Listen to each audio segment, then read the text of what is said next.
আসসালামু আলাইকুম। আজকে আপনাদের সাথে একজনের লাইফ স্টোরি শেয়ার করব, সেটা হচ্ছে লাল কালাঞ্চু।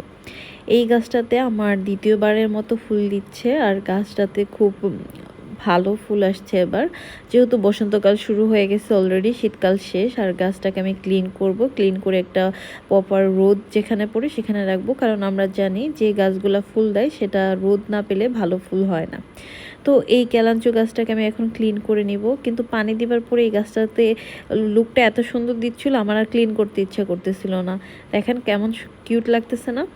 যাই হোক, কিন্তু গাছটাকে আমাকে ক্লিন করতে হবে। তো আমি গাছের পাতাগুলো এরকম হাত দিয়ে সুন্দর করে আলতোভাবে ক্লিন করে নিলাম। ক্লিন করে আবার ওদেরকে আমি পানি দিয়ে দিয়েছি এরকম সুন্দর করে। আমার এখনও ভালো লাগতেছিল। তো গাছটা দেখে আমার মাশাআল্লাহ কি বলবো, এত ভালো লাগতেছিল। আর অনেকগুলো কুড়ি চড়ে আসছে, 3-4টা।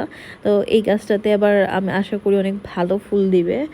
পুরা বসন্তকাল জুড়ে এটাতে ফুল ছিল। তো এটা হচ্ছে লাস্ট মোমেন্টে গাছের, যখন প্রথম থেকে ফুল ছিল তখন আমি কিছু ভিডিও নিয়েছিলাম, কিন্তু সেটা আমি আবার ডিলিট করে ফেলছি, আমার মনে ছিল না।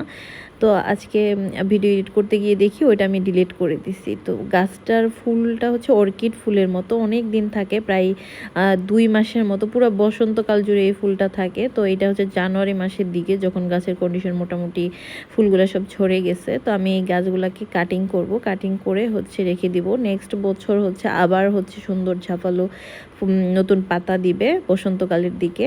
আর এর মাঝখানে বর্ষাকালের পরও আবার ফুল ফুটে। অনেক সময় দেখা যায় যে সারা বছরই কালাঞ্চু গাছে ফুল দিচ্ছে, আবার অনেক সময় দেখা যায় বছরে একবারই ফুল দেয়, যে সেটা হচ্ছে বসন্তকালে।